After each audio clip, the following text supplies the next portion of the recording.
Mr. President. Senator from Idaho. Thank you, Mr. President. I rise today to urge my colleagues to vote in favor of the confirmation of Mr. Jamieson Greer, who is nominated to serve as the United States Trade Representative. I think I ought to just probably set a couple of facts straight about President Trump's utilization of the various policies that he has in the past term when he was president the first time. It was said that wages went up, prices went up, wages went down, prices went up, and that people were going to face terrible, dire consequences if he's able to follow his trade policies again in this term. The reality is that under President Trump, wages went up, jobs went up, unemployment went down, benefits went up, the economy grew dramatically, and we had the strongest economy in our lifetimes because of the policies President Trump pursued. So I don't think people should let these politics of fear, saying that everything that President Trump does is going to hurt people, convince them otherwise.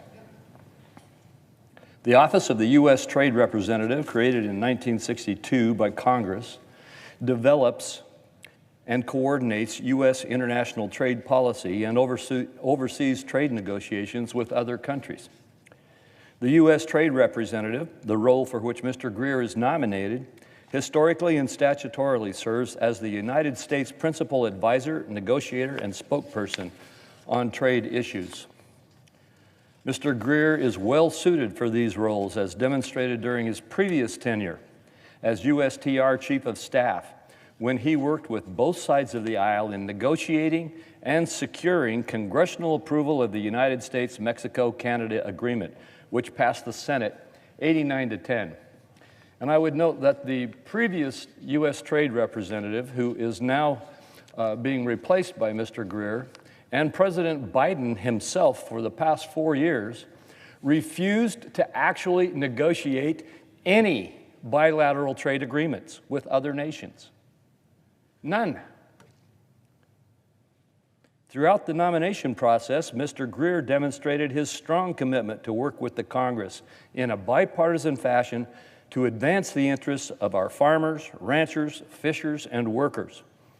In particular, I applaud Mr. Greer's commitment to change that pattern of the last 4 years and to negotiate and work on opening markets for our farmers and manufacturers around the globe, negotiating new bilateral trade agreements and enforcing existing ones, something we have not seen for 4 years. I fully welcome a return to the USTR that performs its statutory obligation of creating new opportunities for Americans. And I look forward to the USTR's forthcoming reviews of foreign trade barriers that stymie U.S. investments and imports. I urge my colleagues to join me now to advance Mr. Greer's nomination. It is critical that the United States have a USTR at the helm of these investigations and to support the administration's return to an active and robust trade agenda that prioritizes America's farmers, ranchers, workers, and businesses. Thank you, Mr. President, and I yield the floor.